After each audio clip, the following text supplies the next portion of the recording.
Welcome, guys, to our Mystics, I guess we could say talk shoot around, new series that we're going to have on the channel with my guest, District of Buckets. Going to be talking everything Mystics related because we have gone on to the start of the season off with a bang.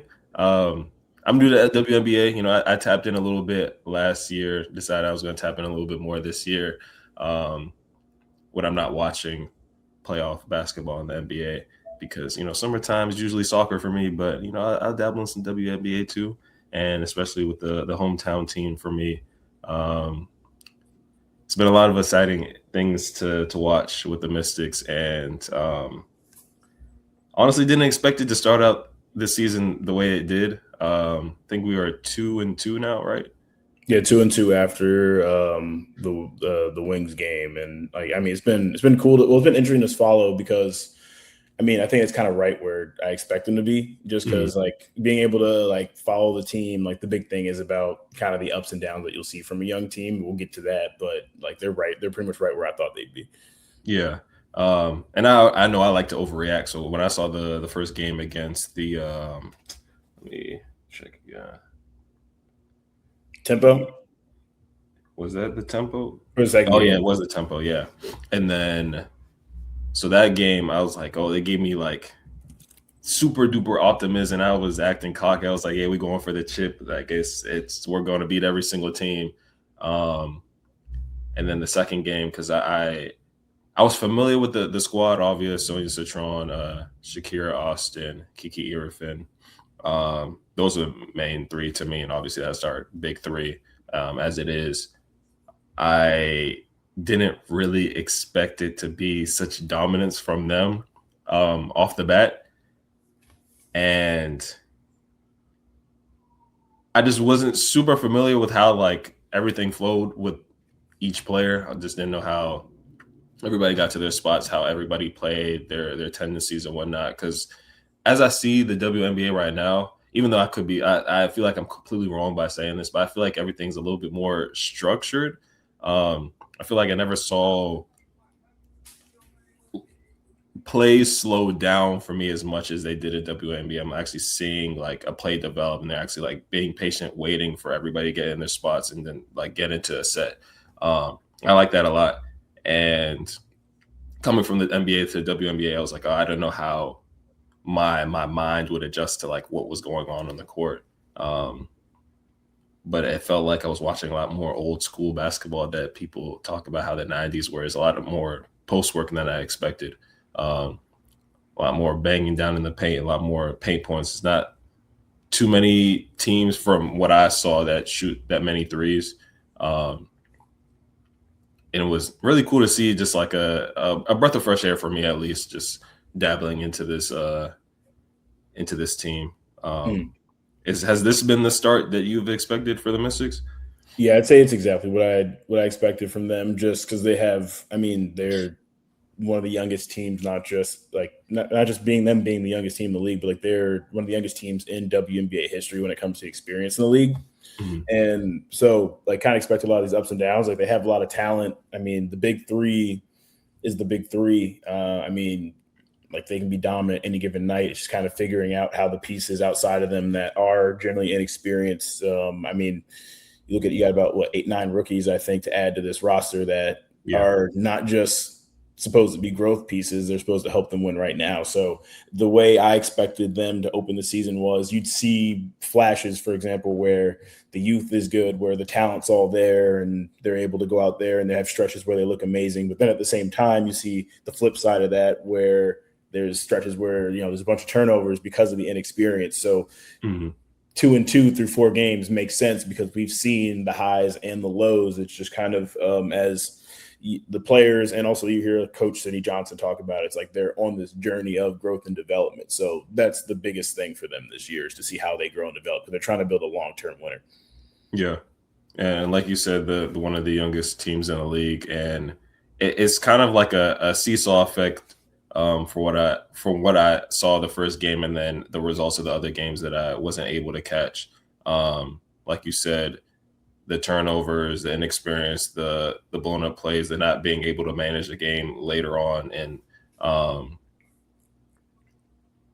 Like learning how to win when you like learning how to win when everything's going right, and then learning how to win when everything's seemingly going wrong would be the definite tests for this team moving forward. Because they've blown up other teams and then they got blown up themselves. So you're going to see a mix of everything coming from the players this season. So that's definitely exciting and also concerning. But, you know, with more games and more experience, they're going to get to where they need to be by the end of the season. So it's also the toughest, in my opinion. I think it's, if not one of the, maybe the toughest transition for a rookie to make in sports, because a lot of the girls on the team were just in March Madness, making deep runs, and then you turn around and you're already in a professional season. So there's kind of some ups and downs of that, where it's the number one thing is like, you know, they're in game shape at least, but it's still a different level once you get to the pros, and then you're playing against even other pros who, unlike a lot of other leagues, a lot of these pros are playing in other leagues throughout the summer or throughout the winter and everything. So like you're going up against like grown women, like who've had professional training, and then you have to kind of figure it out on the fly. And they're just super young right now. Yeah. Which is also like cool to think about for me, because sometimes preparation is a very good thing. Like training and then building up slowly to where you need to be, but also like that they get thrown into the fire almost. Obviously when they're in game shape, so that's best case scenario in my opinion. But it's also like they get to learn on the fly, see what works, see what doesn't, and then look back upon the season that they played, take what worked, take what didn't work, and then apply it to next season when they have a full off season of, you know, pro training again. And then I feel like the growth is that much better. And correct me if I'm wrong, do you feel like that's why there's so much turnover in the WNBA, that like it's that immediate thrown into the fire, and then some people don't last, and then they have to go, you know, back to the drawing board and get back in I guess game shape, or just get back in the lab, work on their skills, and then, you know, eventually get back in the WNBA? Because I know I see like a lot of people, you know, whether it's the draft or just I guess those developmental contracts. So what do you think? I say it goes so to show like the talent level of having a league that only has limited amount of teams in it. Like I know the WNBA is expanding, but the way I like to compare it is like a lot of basketball fans kind of see like where the NBA is now, and then they kind of expect the WNBA to kind of be like at the same level of the way that player movement and all that works. But it's more similar to when the NBA was expanding like a long time ago, where I mean, you only have so many roster spots with almost half, well, little now, probably a little more than half the teams now. And then you're looking at fewer roster spots. So then the top players that are, you know, going to be having these long careers, like it's even limited. Like you've got a couple people who you know in each team that are going to be in the W each year. So it's limited spots. So the competition is that much higher. So like if you're not separating yourself game in, game out, you're out. And then the thing is, though, is that because of that, there's also really talented players that we see that, like, for example, I look at like the New York Liberty, who had a bunch of injuries, where they're able to bring in like one example is Julie Van Loo, who used to play for the Mystics. I think 2023 or 2024, where like she's been cut and weighed a bunch of times, but like she can plug in and play anywhere if they need it. But there's just not really a spot for her consistently long term for a bunch of different reasons. It's just purely just there's not enough space. Yeah. Okay. Well, yeah, I guess that does make sense. Because I know when I was watching the first couple of games, I know I saw it. Usually you get your opinions from other people before you dive deeper into the product yourself. Because obviously I've been used to the NBA for years, so I'm thinking about the current NBA, and they have free agency where they get people from abroad. It's just like a whole slew of players, and they have, I'm pretty sure, double the amount of teams almost. So there's so much player movement, so many players, so many different guys. You're like, they should have been on a roster. They're good enough to play and compete. And then you realize like the talent in the NBA is just like a bigger pool and a lot more of a bigger pool to choose from. And then the WNBA is a little bit different in that respect. But for me, I think that's also what's been enjoyable about watching the WNBA so far is that even with that player movement, like the game, you see how the game is growing year by year, and how it will continue to grow as they keep on expanding, keep on getting better. Because I feel like I know people talk about the NBA being like just a whole bunch of 3-point shooting, nothing but that, and then the WNBA is like not quite there yet. Could get there in the next couple of years, but you still see the more traditional styles, but you still see like the more traditional styles, but you also see the varying styles between different teams and how they decide to get into their offensive schemes. So that's been cool to see so far. It's also one of those things though where there's such a like there's just such an advantage of having a traditional style big. It's kind of like if you had a traditional style big in the NBA who would shoot like 60% if you could get them in the right space every single time. Yeah. And like that value is still there. So like there's a couple, but then you have a lot of players who play that traditional style that then also are like pretty solid outside shooters and have like a 3-level game. It's just like it's just that like kind of the same things. Like you can't teach height, but we haven't had the point where that height needs to take a whole bunch of threes yet, like the NBA. Yeah, which is very true on that front. Because I guess it could go into my next point. I just knew like the points of improvement for the team like moving forward, but I feel like I didn't want to like make it like, oh, this has to improve right now, because they still bang in the paint pretty well. Like my thing was the spacing, but I feel like that was just my NBA mind's like talking to me in my head, because I'm like, oh, if they get the spacing, the bigs can eat. If the bigs keep eating, they keep eating, they pack in the paint. Then you spread it out. But I feel like even when they do pack the paint, the bigs have been very willing passers to move the rock, and then everybody on the team has just has good ball movement, whether it comes from the outside or the inside. Yeah. So I don't think the spacing really is an issue, but I don't know. That's something that came to mind to me.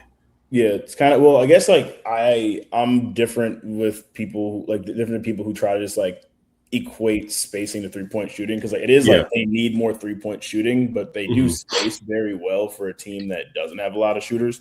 Yeah, so like they can run like like having like Shakira and Kiki out there, and then you'll throw in Lauren, who's a really good passer who can move the ball really well, and like they're like they space pretty well and they play very well. It's just more of like you just don't have that extra shooter to give it to give it any to really just draw people out. Yeah.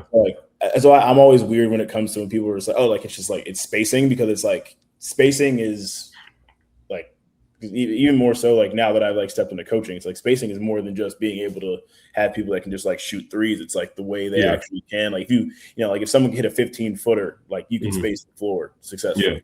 Have all that. So like they've got a good job there. It's just definitely 3-point shooting, and that was one thing that a lot of fans were confused about, like especially around draft time, where it's like there's a lot of their picks were forwards, while there were some like capable like consistent shooters. Like I know there's I'm trying to think around which pick it was, but I know when Gianna Neepkins, who plays for Connecticut Sun, who's on that UCLA team, like has all the shooting splits that you would expect from a team that needs a shooter, and then don't really see them go after that. But it's kind of interesting seeing that, because like pretty much you're rocking with like Sonia, Lucy, trying to think who else I'm forgetting. I mean, Georgia are like the main people I can think about. Like if we need a 3, like where you're going to, like Kiki's been able to show a little bit that she's been able to hit that. That's going to be a big part of her game if she can step out and hit some threes. But like because it's like you kind of have one thing. It's like if you can't really get to a certain volume, like you still need to be able to have like the specialists and percentages, and like we don't have either of those right now. And I feel like when with that, because I didn't really watch Sonya play last year all that much. I was just surprised that her and Kiki were rookie All-Stars, and I'm like, wow, that was crazy to me. So I expected her to first game. I was like, okay, like how does she get all these points? How does she cook like that? And I'm like, she doesn't touch the ball all that much. She is really like she touches the ball goes in, and that's it. She doesn't have to really like hold the ball too much to get to a spot. It's just very quick and decisive decision making. Rip Hamilton, yeah. Rip Hamilton. So, It's Rip Hamilton's game. It's just there's a bunch of screens, it's all cuts. And she just knows how to move and know how to get to a spot where she creates the advantage off the little space she gets. Yeah, and making the right read, like almost every single time. Like it's just like if she gets around a screen, it's like knowing whether to go downhill or whether to actually take the shot. It's like she makes that decision right almost every single time. Yeah, and that was like it was almost weird for me seeing that because I feel like I haven't seen that in a while where somebody takes minimal touches and it's just okay, bucket. Like if we really need a bucket, off ball screen, probably double screen, and she's creating space, blocking off the defender and then easily getting to the rim, easily getting to the mid range. And then, she's very, very efficient from the 3-point line. And I thought it was just like, it's just, the NBA mind is just, oh, you get the ball in your hand, screen at the top, screen, get the open space and pull. And I'm like, oh, no, it's not like that for the WNBA. Entirely. Like some players can do that, but that's not her game. So I had to adjust my expectations and also adjust like just actually knowing her game versus what I thought her game was in my head. And it was also pleasant to see that, our 2 forwards have very good footwork, very strong, attacking the glass and also willing to pass the ball with as efficient they are at the rim. They're still able to push the ball back out and give it air and give it speed and give it pace to move it around and get a better shot, even though they're so good in the paint. Yeah, that's been really, really nice to see so far, honestly, for me. And then, do you feel like Sonia and Kiki are going to go for the second All-Star this season so far? I mean, so far, yeah. I mean, you have Kiki that's towards the top of rebounding. Sonia right now is towards the top of the league in scoring. Sonia's at 20 a game, I think, right now. Yeah. I mean, they're making their case right now. The real key is going to be how they can kind of avoid those like lull games like we had against like we just had against the Wings. Yeah. Because like if those games happen more often than not, I mean, you're going to see points where they're probably just not playing. I mean, I don't know, they're just not playing as efficient ball. Like their efficiency is going to be what gets them there. But like I think that they're well on their way through 4 games to being All-Stars. Mm-hmm. Yeah, especially since the first couple of games have been really good. I know I saw they were like, oh yeah, she leads the league in 20-point doubles. Kiki does. And then, Sonia's efficiency has just been as great as ever. So I feel like it's a no-brainer, but obviously we are only 4 games in. So, and it's 44 games, correct? Yeah, I believe so. It should be. Yeah. So yeah, it should be 44. Yeah, 44. Okay. So yeah, I guess we're off to a hot start. We still definitely want to see where things are. Game like 20, halfway through the season, to give us a better picture of where everybody's at. But yes, it's been pretty good so far. Seeing what I see from them, especially being trying to get used to the play style of the team because I'm trying to see my eyes for WNBA instead of seeing my eyes for NBA and how that game is so.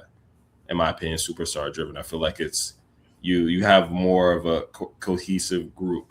And I don't know. Sometimes I think about it, is it because the game is shorter too, where the better players have more of an impact on the game because it's not as long, and like the reserves are there to, manage the game, and then you get back in there. Because for me, I don't know if there's been anybody on the team that spoke to me as like, the sixth woman off the bench, or like a impactful off the bench player, except for what's her name? I mean, it's Rory right now. Yeah. Yeah, Rory Harmon right now. I mean, it's really that's more of a makeup of the team thing, I'd say, than like the league thing. Yeah. Like you'll see, like there's a lot of the teams, especially towards the top half, like the top half of the league, will have that kind of like microwave scoring six woman, like like Kennedy Carter. Like so like like the Aces have that. Like depends on what the team needs. It's just it's just the way the talent breaks down in the Mystics. It's just they have 3 really talented players who've played. I mean, it's only second year for Sonia and Kiki, but still like played good basketball and played really good basketball in the W at a high minutes, high rate. And then kind of like the way that they have it built, if you look at the bench, it's like pretty much it's rookies. And then you have like spark plug for them. It's like rookies and you have spark plug. So like you may see a different person off the bench as the 6th person almost every single time, except Georgia and a minutes restriction. A lot of times it's going to be Rory with the way that this works. And then you also have, like example, you have like Lauren, more than capable of playing more minutes, but just there's a log jam at the forward spot. So like they have it's more of like the makeup of their team. I feel like that makes it that like they have almost anybody that can eat, because they don't really have someone that is like, they don't really have anyone that is ultra ball dominant that they really like run their offense through, where it's like, even though like all the touches are going someplace, like Kira, Kiki, and Sonia like don't need to dribble the air out of the ball to get something to happen. But they just don't have that player, I think. Yeah, that's true. And then I know with Lauren, you expressed the log jam. I guess I'm thinking, what type of value do you think she provides to the team moving forward? Because I know, like you said, we have, we're very forward heavy when we probably would have needed more 3-point shooting. So what type of value do you think she provides to the team moving forward? So I'll give you immediate future, and I'll give you long-term future. Immediate future, it's going to be like her value is number one, in my opinion. Like her, actually kind of 1 and 2 hand in hand, is how she alters shots at the rim when she's out there. And her passing on offense is probably her best trait. She always, for the most part, wins most of her one-on-ones and get to her spots in the post. She's kind of developing like this 15-footer, but I don't know if it's quite there, or she shoots it consistently enough where it's really that much of a fear. But if you notice, whenever Lauren Betts plays, we talk about how like Sonia makes the right reads.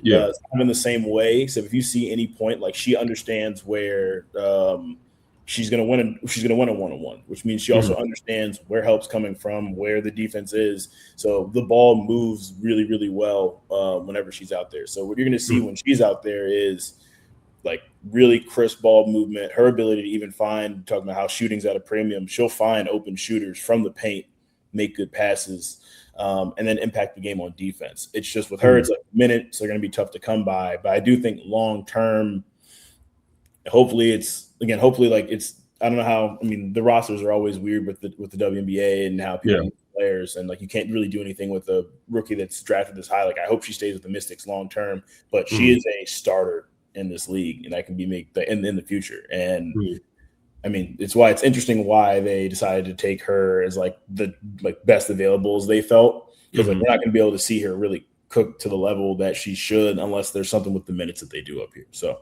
that's how I feel about her game, because like I just feel like it's like she, in my opinion, is maybe like top 2 or 3 passers on this team right now. Okay. Yeah, because I definitely, as I'm expanding my knowledge of every player as much as I can, and like people coming from college or in college currently, I want to see, kind of what they provide, because this is kind of not that many minutes to pass around, like you said, and then for her impact, even though small, is still pretty big with what she does on the court so far, and then moving forward, if we're able to I guess maybe Kiki's 3-point shooting gets better, so we can run 3 bigs or something. I don't know. Yeah. Like my dream would be is if Kiki could eventually be enough to be like a big like a 3. Like if they Mhm. could slide her down to 3, be able to get Lauren out there, Mhm. and then they can go really big. Yeah, They have because you have those 3, and then you pretty much have Sonia. I mean, you need Georgia out there to run the ship yeah, offensively. And then you've got other players to throw in. But if you want to go down, run down the college play styles, I watched so much college basketball this year. yeah. We've been And able to that's see, what they run 3 bigs. huh?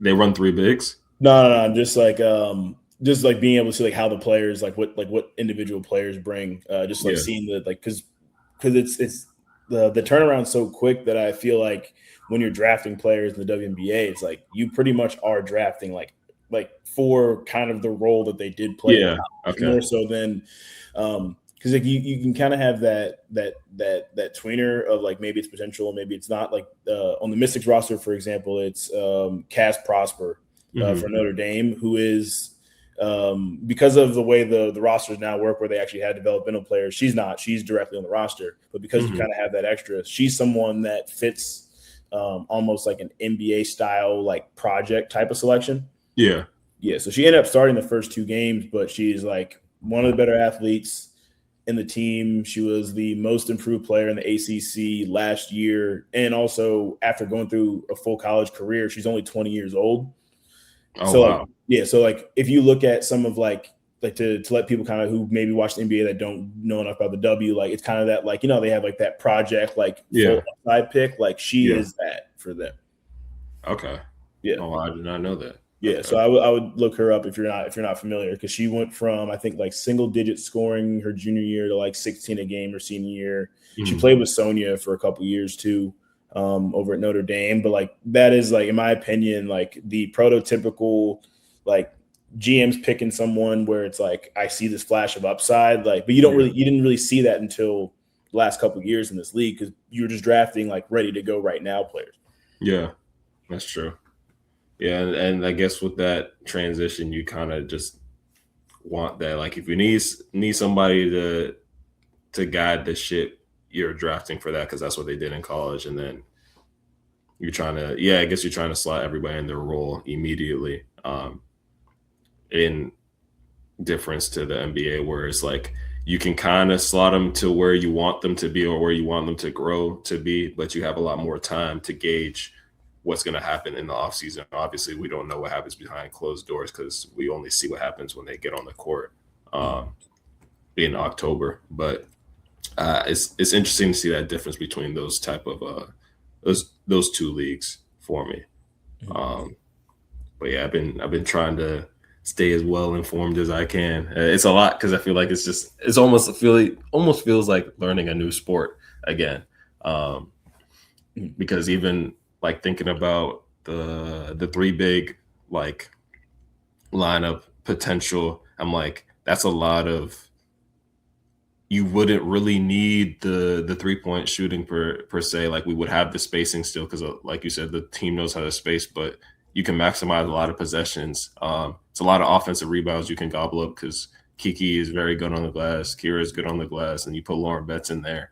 Um, it's like if we put up a shot at the rim, the 2 other bigs are going to get you put up a shot from Amore or Citron from the outside, where you're gonna have to make everybody play bigger and taller, and it's like it's a real you're grinding possessions for real. And Yeah, just can't do it that's for like, long. Just yeah, can't do yeah, it. you can't do it for long because then you also need the size off the bench too, so you have to manage that. Uh, but that made me that made me think about something. That's a good thing we probably would have to test out moving forward with one of them lesser teams. But yeah, that's pretty good, pretty good. Yeah. Um, I know you said you wanted to talk about what you wanted to see in the upcoming doubleheader.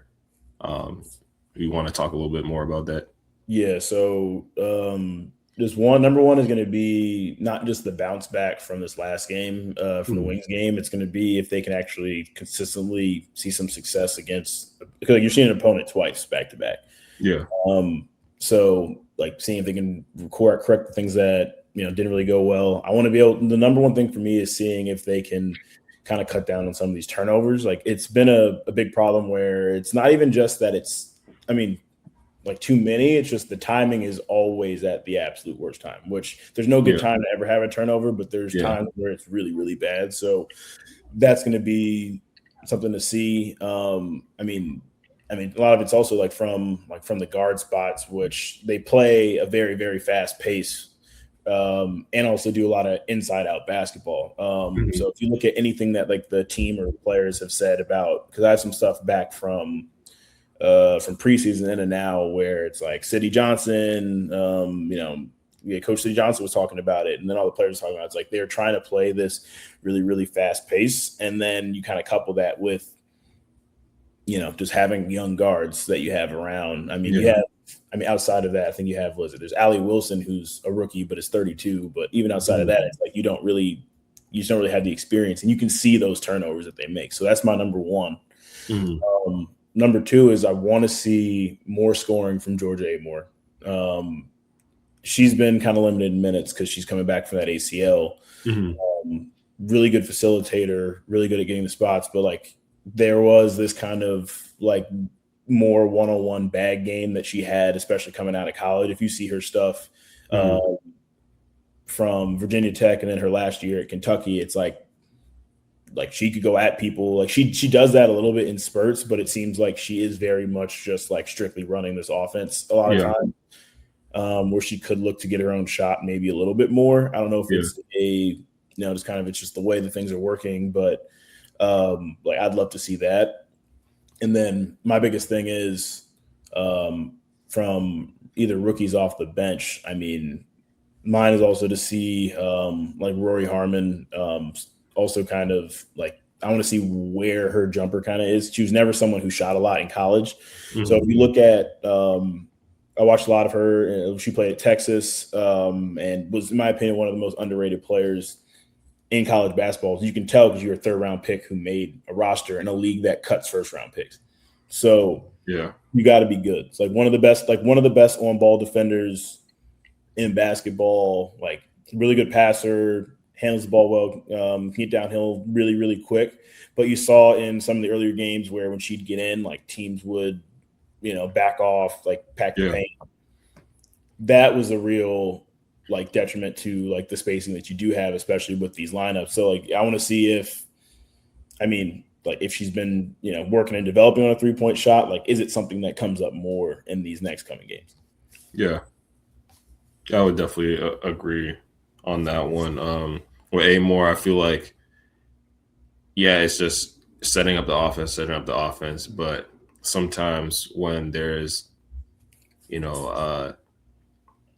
light at the end of the tunnel for a shot for herself or an attempt at the rim, I think she should take that more often because it makes her a little bit more dangerous when she's setting up the offense because, she's very good at managing the offense, but we can't just ignore her because if she gets to her spot, gets comfortable, she's very deadly. And then with Rory as well, that makes sense that we have to see where her jumper is at because she's a very good defender. Like you said, she's been pretty proficient on that end, but we want to also see what she can contribute on the other end of the floor because, you got to be good on both sides of the ball. But adjustments game to game are the biggest thing because you can see how the players themselves are reading the game, reading tendencies from the other players they're seeing multiple times a year or even back to back. And you can see where their mind is at from the game aspect of things. And how they can adjust either if they have a good game in one to start out or a bad game to start out where they can get to their spots against certain coverages is going to be important moving on. And that gives them the experience to not get withered away by some of the deficiencies we have as a team. So definitely looking forward to that as well. Yeah, it's been exciting basketball from this team. Not gonna lie, it's been all smiles from me. I'm just it's still been all smiles because I haven't seen the losses, so that those haven't hit me as much. But yeah, this has been a fun year so far for me. Yeah, it's been really cool. It's been nice to actually be able to go through and like cover the team and see how this growth is actually happening. Yeah, And I kind of alluded to it, but it's like the long-term plan is very visible. Like it's because they're all under the same monumental. Like they're all under the same president. They're both under Michael Winger. So hmm as someone, I know you're like looking for like one of my big things, especially like covering the WNBA, is to kind of show basketball fans like that, like the similarities that we do have. Like it's like as much as there are differences, it's like it doesn't really like it's still all basketball. yeah, So there's a lot of things that you can see, especially in the way like this team has kind of built the roster, kind of had this long term future that kind of mirrors what the Wizards are doing right yeah, now. yeah, So in the way that they've kind of stockpiled, I mean, they stockpiled a bunch of picks. Like they had what 6 draft selections I think this year. So like so they've stockpiled picks. They've yeah, upcoming they've got other picks that are supposed to be pretty high value when you look at the guards that are potentially coming out of college. So it's becoming a thing now where that whole ecosystem of understanding like what a team may be planning is based on, maybe what's coming up in college. Like we talk about like the guard spot, and if they can somehow find their way into a top 3 pick next year, yeah, the guard spot, like you've got Juju Watkins coming out, you've got Hannah Hidalgo coming out, like they've mhm, got guards that are like that can change. So like when you look at, oh, like why didn't we take a guard outside of what we already have?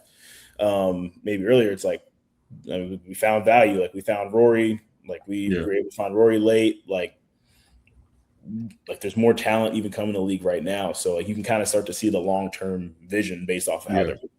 Yeah, and then you see what pieces fit with each other through the whole season this year, and then depending on the value you get from the picks next season, um, you can work with what you got. So I definitely see that long term vision, and then you kind of almost match up the timelines for the teams because when you see what the Wizards are developing, you could say around the same time where we're expecting success from both of these teams. It's like, okay, the city's definitely going to be raving because if the Wizards are winning and the Mystics are winning, it's like we're in basketball heaven. And then you can see how far that goes, and then eventually to that championship again.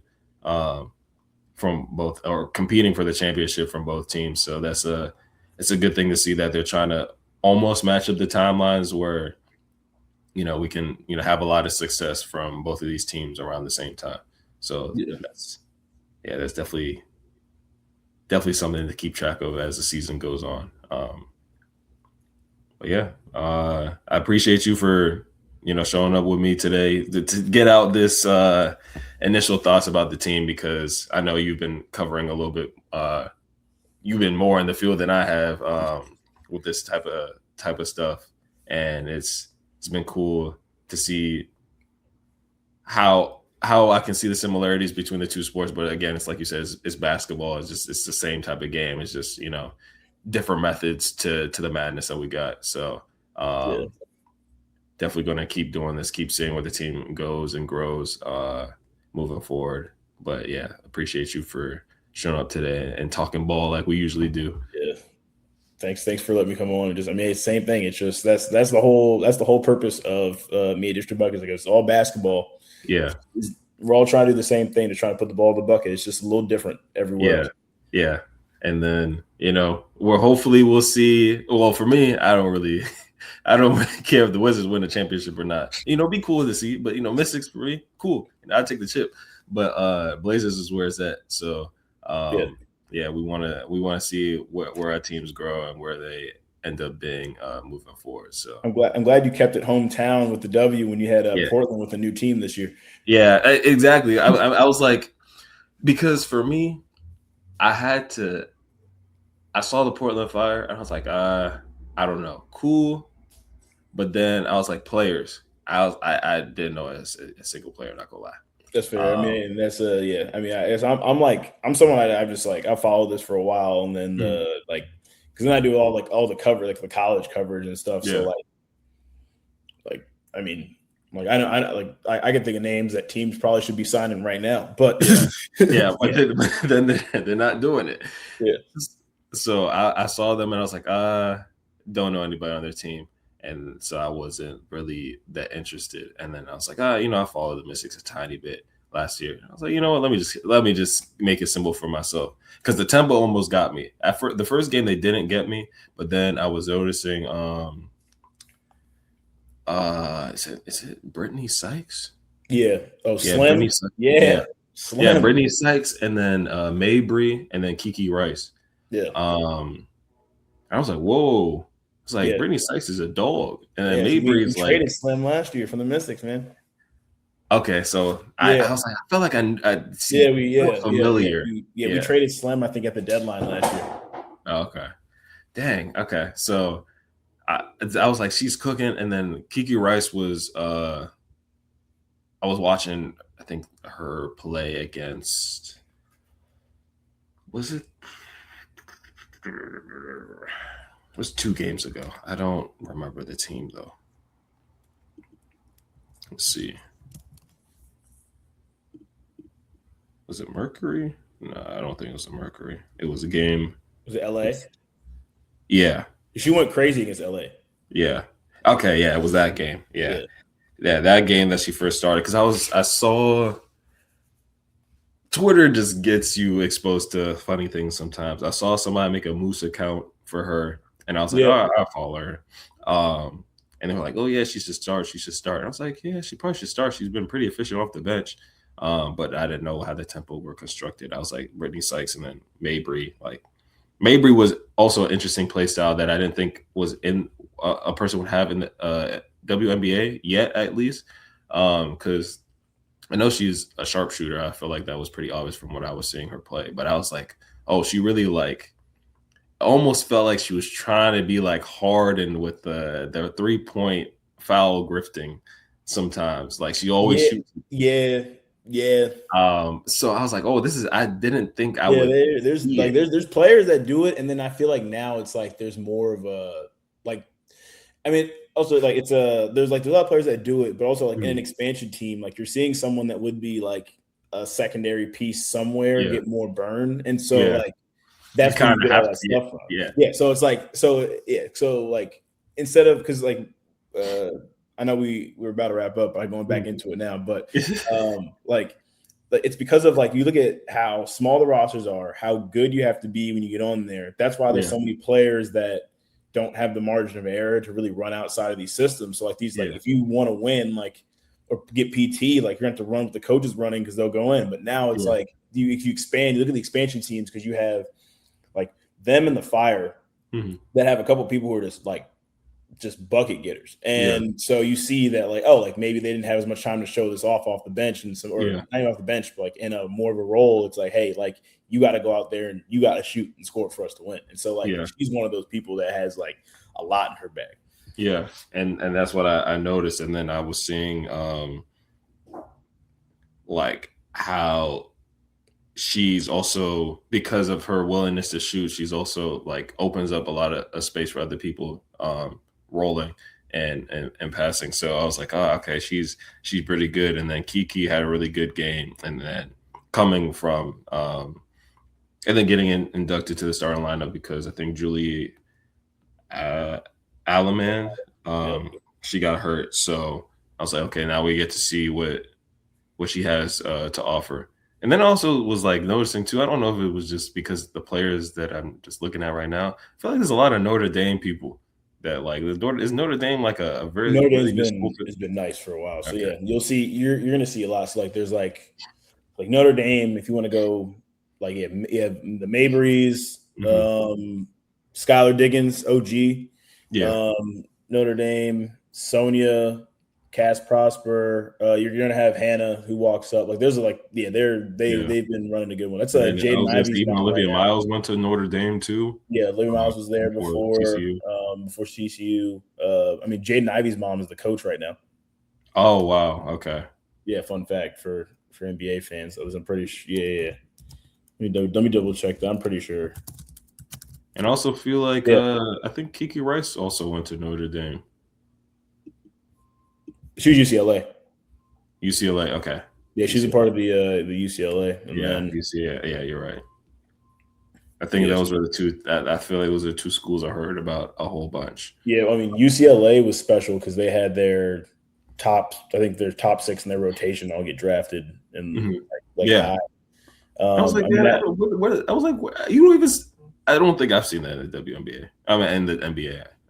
Closest was the Calipari had some Kentucky teams where there's the John Wall Kentucky team, I think. I want to say, or it was the Cat one. He's had a couple because he had. Let me look at the 2010 team. Now we're talking this one. I got into college basketball, so you already know. I can look it up. That was what John Wall, Patrick Patterson, Eric Bledsoe, DeMarcus Cousins on that one. And then they were all on that team? Yeah. Wow. Yeah. And then you have all right, now I had to look this one up. 2014, 2015. Let's see. Devin Booker, Cat, Willie Cauley-Stein. Oh yeah. Trey Lyles go after his freshman year. Yeah, like there's a couple Calipari teams. Yeah, you're right. It wasn't the same though. It wasn't like because UCLA, it was like those were all like seniors. They'd been there for forever, won their chip, got everybody. They got everybody drafted. Yeah. And they still got baby Betts too over there, Sienna Betts, Lauren's sister. Oh wow. Yeah. See, then now they got the next generation of people coming up. Yeah. Okay. Yeah. See them, man. I'm just already excited again. I gotta tap in and look at all these players again, grow my knowledge, because I'm also trying to get back on my analytical bag, but I don't know if they got if they track the same type of advanced stats with the website. There's some places that do. Okay. That. So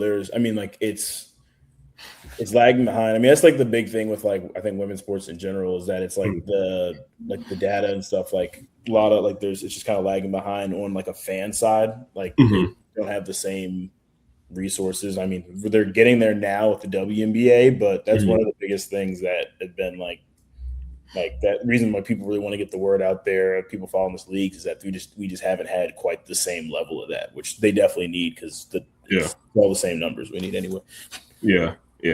Honestly, it's the same numbers. It's just inputting the data from just another basketball league. So hopefully they get to that point soon, because I know that's going to help me with my scouting process in addition to film and whatnot. So I'm definitely looking forward to that. But before we get out, hit another tangent. Yeah, we gotta get out of here. Again, I appreciate you talking ball with me. We're going to be doing more of these type of shows, covering the Mystics, covering college basketball, whatever, because we can never seem to stay on one topic at a time, because basketball is just so amazing to talk about. But yeah, everybody be easy, you be easy, and we'll see you guys next time.